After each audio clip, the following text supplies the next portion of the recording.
We start tonight with the latest from LeFlore County, where communities are in mourning after a deputy was killed in the line of duty. This is video of a procession earlier today for Deputy Thomas LeMay.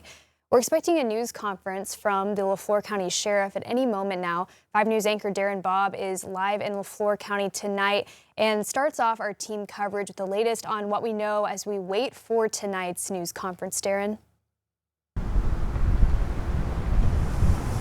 Yeah, it is actually set up about 50 feet from where I am standing right now. In fact, we could show you, there's a couple of things going on here right now. We're waiting for this news conference to start, so we're kind of in timing limbo on when that will actually start. They say it's going to be any time now within the next 10 or 15 minutes. Also behind me, I'm going to step out of the way.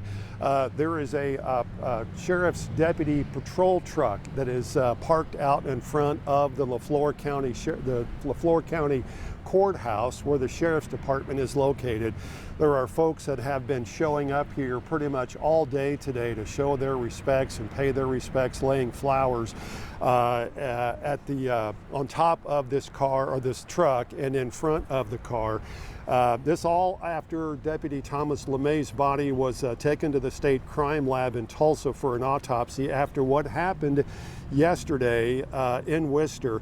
His body was escorted back to Poto today by a host of law enforcement, and that procession got into town at about 4:15 this afternoon. Now, Deputy LeMay was shot and killed yesterday while working a welfare check at a home in Worcester. Police tell us as soon as he and the other law enforcement officers pulled up, suspect Edgar Lara allegedly opened fire. LeMay was struck along with the Worcester police chief, who was not seriously injured. Emily Moss will have more on that coming up here in just a few moments. Now, the procession ended in downtown Poto here at the LeFlore County Courthouse. This makeshift memorial is now set up, and at any moment now we should be seeing LeFlore County Sheriff Rodney Derryberry come out along with some other law enforcement to give us an update as to what happened yesterday, who called in this welfare check, and exactly what happened there. Now, we are also waiting to hear if charges have been filed yet against Lara. We have not heard that yet. We may get that tonight here at this news conference. As far as what happened yesterday in Worcester, 5 News reporter Emily Moss has been in Worcester pretty much all day today, learning more about the police chief who was injured and how he is doing tonight. Emily?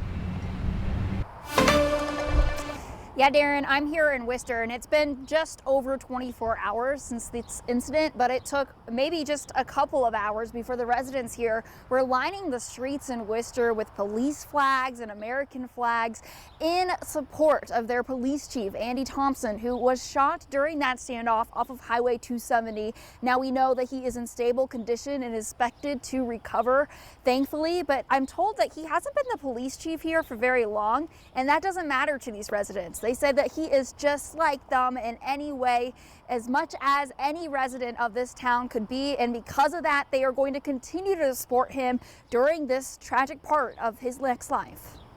Shock is lingering in Worcester after their police chief, Andy Thompson, was shot during a standoff off of Highway 270. It's horrible. This don't happen in our little community. It's very shocking and heartbreaking. But in a town like this, that shock is quickly turning into support. Local businesses like Baby Bears and Gingerbread House are running fundraisers to help the chief and the fallen deputy's family.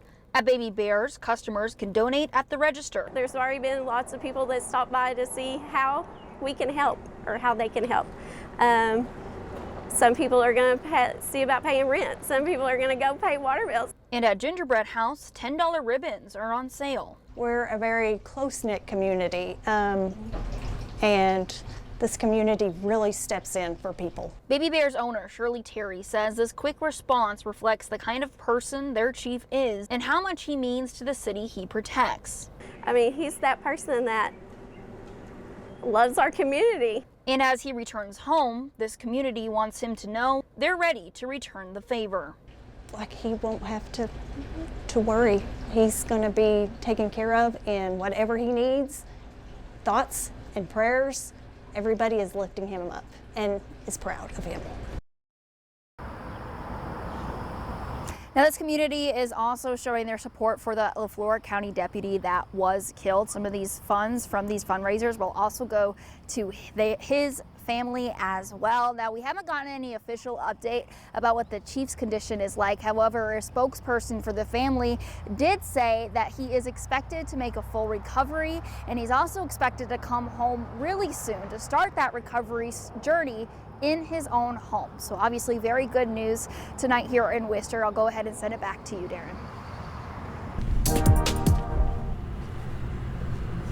Okay, Emily, thank you so much for that. What you are looking at again is the makeshift memorial that is parked out here in front of the LeFlore County Courthouse, which obviously houses the LeFlore County Sheriff's Office. This is a deputy patrol vehicle that has been set up in front of the courthouse. A lot of folks have in the last just couple of hours come out and laid flowers, laid American flags, and some crosses that you can see there as well. This will be located in front of the courthouse now for the next couple of days until there is memorial services and a funeral which has not been, or funeral arrangements which have not been announced just yet. That may come out of this news conference as well. So Morgan, we'll send it back into you, and as soon as the news conference starts, it should be just, I'm looking over, it should be just in any minute now from Sheriff Derryberry and other law enforcement. I would imagine some of the district attorney's office members will be out here as well to talk about what charges are filed in this case and just give any updates as to what happened yesterday and what is now going to happen in the days and weeks and months ahead in this case as well. So Morgan, we'll send it back to you, and as soon as that news conference starts, we'll be bringing it to you. All right, thank you, Darren. On 5newsonline.com, we have all of our coverage of Deputy Thomas LeMay's death and how LeFlore County communities are remembering him. You can also follow the latest updates as they come into our newsroom with 5 News Plus. And as Darren mentioned, we will pause what we're doing and bring you that press conference as soon as it starts tonight.